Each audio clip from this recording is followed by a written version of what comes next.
2023年末，坚定的资本主义战士、久经考验的哈耶克信徒、自由市场的疯狂拥护者、离经叛道的社会实验家，蜂王米莱当上了阿根廷总统。当时这位新任总统对中国的态度相当不友好，不仅多次高调表态不会与中方做生意，还叫嚣要与中国断绝双边关系。中国是刺客云云，总之怎么强横怎么来。然而仅仅1年后，他的对华态度就来了个180度大转弯。在采访时出人意料地称中国是非常有趣的贸易伙伴，还郑重其事地透露自己将要访问中国。回旋镖扔出去飞了1年，结果最后正中自己的眉心，恐怕米莱自己都忘了之前桀骜不驯、油盐不进的样子。那么问题来了，上任不过1年半的米莱对华态度为何突然逆转？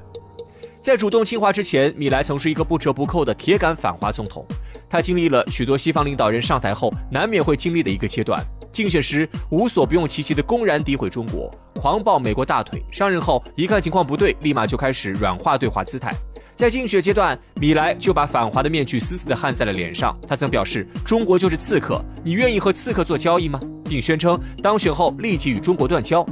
按照原定计划，阿根廷将于2024年1月1号加入金砖国家。然而就在这前一天，也就是2023年12月31号，刚刚上任的米莱宣布，他已通知金砖国家，阿根廷已经改变主意，不会按照上届政府的意志成为金砖国家的一员。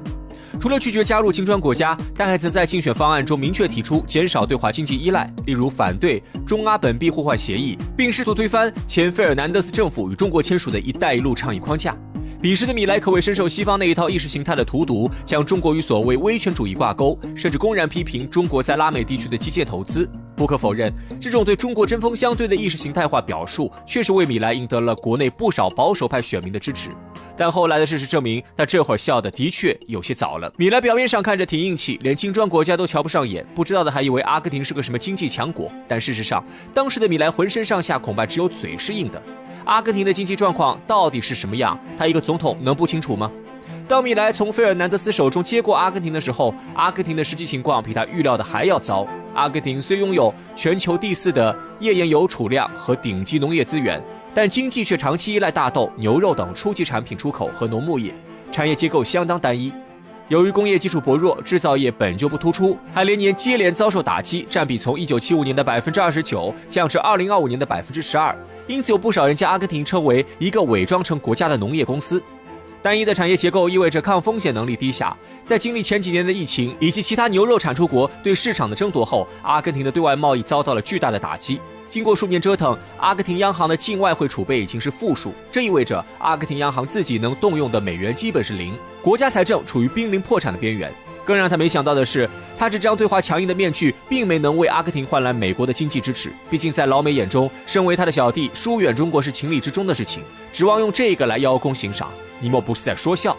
众所周知，美国向来是不做亏本买卖的，我可以给你钱，但前提是我能从这笔买卖中捞到更多好处。上任之初的米莱挽救阿根廷经济的措施是采取休克疗法，也就是当年苏联解体时俄罗斯用过的那一套。在美国的支持下，国际货币基金组织向阿根廷批准了200亿美元的贷款，但要求是米莱政府实施扩张性紧缩政策。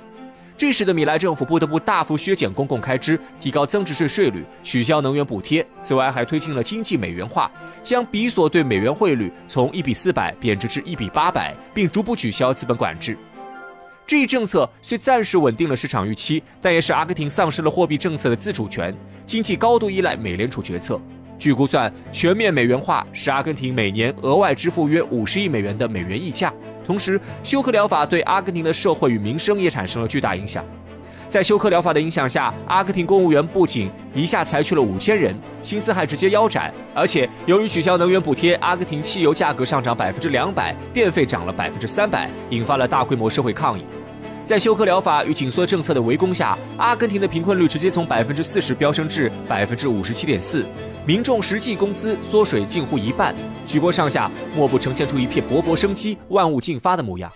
好了，阿根廷现在是近乎休克了，那谁来输血呢？要知道，当年俄罗斯的经济之所以被折腾的10几年都没缓过劲儿来，就是因为没等来西方的资金输入。眼下阿根廷人可不想再重蹈一次覆辙。然而就在阿根廷眼巴巴等着美国援助的时候，美国却两脚抹油直接跑了。没有兑现援助承诺不说，还反手高举关税大棒，给阿根廷加征了10%的关税，而且还明确要求阿根廷在中美间选边站，并威胁说，如果跟中国走得近，美国就将停供 IMF 贷款。米莱一看，美国果然不靠谱，再这样下去，别说治疗了，恐怕再等几天，阿根廷就能风光大葬。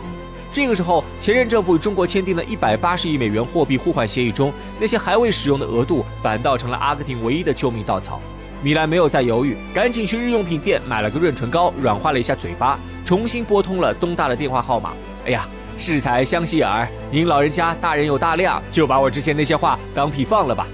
米莱当然知道光嘴上说说可不行，于是大手一挥，承诺将深化中阿经贸合作，试图弥补此前退出金砖国家组织等负面举动的影响。这小子虽然脑子有点抽象，但也不傻，知道跟着谁能挣钱，跟着谁只能喝风。面对放低姿态的米莱，一向务实的中国也选择了既往不咎，决定重启与阿根廷前任费尔南德斯政府达成的货币互换协议，协助阿根廷比索兑换为人民币，帮助阿根廷化解这波债务危机。而此举赢得了米莱政府的热烈反响，米莱也不再充当反华先锋。经历了现实的拷打后，米莱的对华态度一天比一天积极。2024年1月，米莱在达沃斯论坛上当着大量西方媒体的面直言：“我们认为阿根廷和中国拥有互补的经济，我们有很多事情可以一起去做。”还盛赞中国是伟大的贸易伙伴。现场记者一听，纷纷纳闷起来：这老小子口风怎么变了？便好奇地问他，为何对中国的态度与上任前大相径庭？米莱也许是早就料到了记者们会这么问，便坦言道：“人呐，有时必须不断学习。如果我不学习，就可能损害阿根廷的利益。总结一下就是，我太想进步了。”米莱的发言不出意料地引来了观众的笑声和掌声。这人这么会见风使舵，去开船一定是个好手。对于米莱当着特朗普面赞赏中国的行为，美国媒体对此描述为：米莱这是在冒着与美国新政府意见不合的风险，寻求与中国建立更深的关系。随后，中阿两国又在牛肉贸易上加深了互信与合作，这对于米莱政府而言，无疑是挽救阿根廷经济的一大步。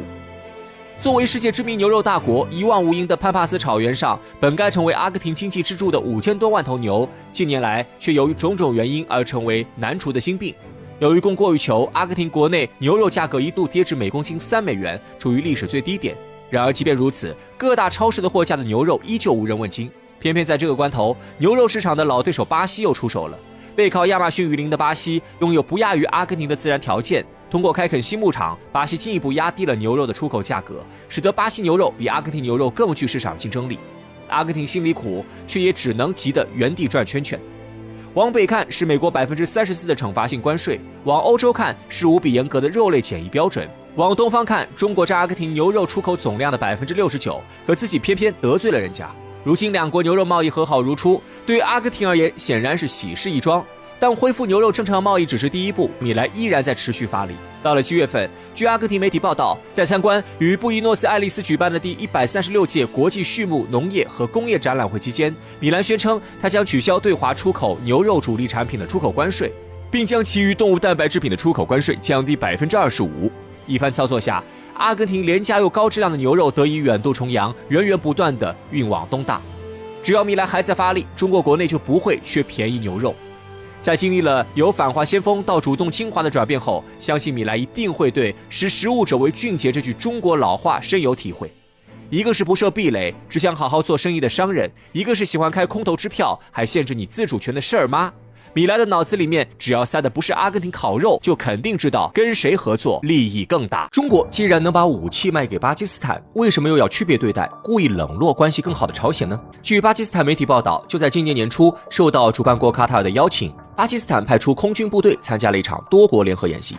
而此次巴基斯坦空军驾驶的正是前段时间中国刚刚顺利交付的歼10CE 型战斗机。最终，中国出口的战斗机不辱使命，以9-0的夸张战绩取得完胜，让卡塔尔空军斥巨资购买的欧洲台风战斗机黯然失色。消息传回国内，顿时引得军迷们一片沸腾。而在欢欣鼓舞之余，就有一些朋友提议，应该把经过检验的歼10CE卖到更需要它的地方去，例如中国的唯一军事同盟国朝鲜。可面对这些军迷朋友的提议，军事专家们却罕见的集体给予否决。对此，有专家给出了3个理由，而最后一个最为致命。首先，第一个理由是中国的战略部署。为什么巴基斯坦能够得到中国的武器呢？2022年3月11号，在巴基斯坦的卡姆拉空军基地，中国向巴基斯坦交付了首批6架歼10CE 型战斗机。消息一经传出，顿时引得巴基斯坦国内一片沸腾。时任巴基斯坦总理伊姆兰汗更是亲自到场迎接，发表演讲，也毫不吝啬对中国的感激之情。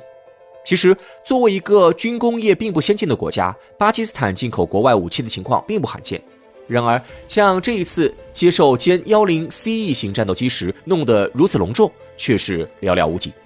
那么，这到底是为什么呢？实际上，这一切都还要谈到另外的一个国家，那就是印度。原来，就在这场交机仪式举行的前2天，刚刚发生了震惊世界的39事件。印度一枚布拉莫斯巡航导弹不慎落入了巴基斯坦境内。虽然这起事件并没有造成人员伤亡，但还是让巴基斯坦全国上下感到愤怒不已。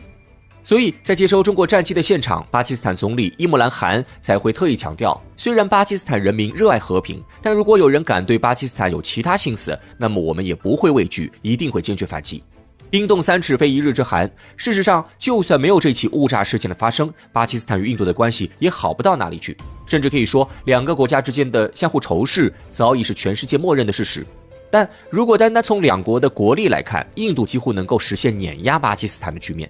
所以在多次的印巴冲突当中，印度基本都能够成为赢家，甚至在1965年的时候险些将巴基斯坦亡国。而之所以印度最后没能得逞，很大程度上就是因为中国的出手助援。实际上，虽然印度和巴基斯坦都是中国的邻国，但比起巴基斯坦，印度绝对称得上是一个恶邻。不仅毫不掩饰自己向外扩张的野心，直到今天还计划对中国的藏南图谋不轨，而且还总是使坏，在国际上给中国各种下绊子，希望着能把中国拉下水。在这样的情况之下，巴基斯坦对中国来说就极为重要。2015年，一位名叫张志坤的专家发表文章称，巴基斯坦事实上是抗衡印度的主力，有这个主力摆在那里，中国面向南亚大陆的战略就游刃有余。既如此，中国帮助巴基斯坦也是顺理成章的。那么问题来了，如果要讨论战略，中朝之间的关系显然比时不时还想亲近美国的巴基斯坦更铁。在这样的情况下，中国怎么能厚此薄彼呢？事实上，如果要回答这个问题，那么就必须仔细比较巴基斯坦与朝鲜两个国家的不同。这也是第二个原因的所在，那就是朝鲜的未知性实在太大。据朝中社消息，2024年1月15号，朝鲜最高领导人金正恩在演讲中表示，朝鲜应该在宪法中将韩国定义为头号敌人和永远的敌人，并以此为根据声称应该在发生战争的时候完全占领、平定和收复大韩民国。事实上，这已经不是朝鲜近段时间以来第一次展露对韩国的敌意了。早在去年年底的时候，朝鲜官方就公开宣布不再将韩国视为自己的同族兄弟，放弃长久以来实现半岛和平统一的奢望。当然，朝鲜会做出这样的决定，最主要的诱因还是美国的逼迫。在美日韩三国频繁挑衅的背景下，朝鲜只能被迫走出这一步。但不管怎么说，朝鲜半岛如果因此走向战争，绝对不是中国希望看到的。1953年，朝鲜停战协定签订。需要注意的是，这份协议是一份停战协议，而非和平协议。韩国一方都没有参与签署。前韩国外交部长卞荣泰曾公开叫嚣，韩国不认为有义务遵守停战协定。所以从客观上来说，现在的朝鲜半岛仍然处于暂时停战状态。如果现在双方有一方动手，战争随时都可以再次开始。而在半岛问题上，中国向来提倡用和平手段解决矛盾，维持半岛的稳定。正因为这样，中国不能像对巴基斯坦那样给朝鲜提供武器。其实说了这么多，可能我们大多数人都遗忘了一件事情，那就是我们一直在讨论中国为什么不出售给朝鲜军事装备，却忽略了朝鲜到底会不会要。而如果熟悉现在朝鲜的情况，就算中国想将一些先进的装备卖给朝鲜，朝鲜也大概率会拒绝，除非中国白送。为什么呢？因为现在的朝鲜是真的穷。实际上，现在中国的歼10CE 型战斗机在国际舞台上大放异彩，朝鲜说不眼红，那肯定是假的。毕竟，现在朝鲜绝大多数的战斗机仍为苏联时期进口的苏25和苏7这些第一代、第二代战斗机。然而，韩国军队在美国的武装之下，已经普遍装备第三代战斗机。于此背景之下，本来就担心遭到侵略的朝鲜，显然会非常希望进口一些新的战斗机来提升自己的空军力量。不过，在许多军事专家看来，朝鲜就算要进口中国战机，大概率也不会选择歼10CE，而会选择中国空军退役的歼10A。是因为歼10A更强吗？答案显然是否定的。其实朝鲜这么做的理由很简单，就是因为歼10A更便宜。目前虽然中国并未公布歼10CE的具体出售价格，但根据一些军事专家的分析，其造价起码在5000万美元以上。而歼10A虽然同样没有明码标价，但通过此前巴基斯坦方面披露的消息，中国出售给巴基斯坦的枭龙 Block 3战机并不会超过4000万美元。因此类比之下，歼10A的价格大概率也会和枭龙 Block 3战机相差不大。购买歼10A对于朝鲜来说，显然压力会小很多。现如今，朝鲜的贫穷几乎已经成为了公开的秘密。在常年的先军政策影响下，尽管朝鲜在军事实力方面取得了十分显著的成绩，但国内经济实在有些不堪入目，与南边的韩国更是比都不能比。在这样的情况之下，让朝鲜政府再花费高额的价格购买中国武器装备，显然是不现实的。而俗话说得好，亲兄弟还得明算账，让中国免费把武器送给朝鲜，那也不符合常理。于是便出现了中国把武器装备卖给巴铁，也不卖给朝鲜的情况。